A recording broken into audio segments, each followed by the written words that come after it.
আপনার চোখে জল আসবে, যখন আপনার জীবনে দুঃখ আসবে, হৃদয় থেকে মেনে নিতে শিখুন যে এটা আমার কর্মের ফলেই আমার আজকে এই দশা।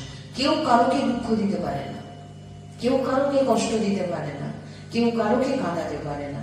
এটা হচ্ছে নিজের কর্ম, নিজের কর্মফলে। এটা আমি বিশ্বাস করি,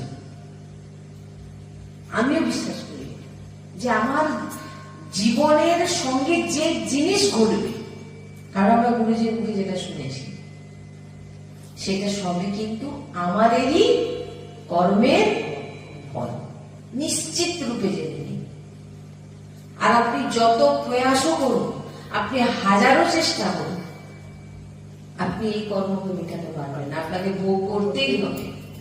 যে আপনি ভাবছেন যে আপনি ভগবানের নাম করছেন, অনেক জপ করছেন, কেন এত দুঃখ আমার জীবনে, কেন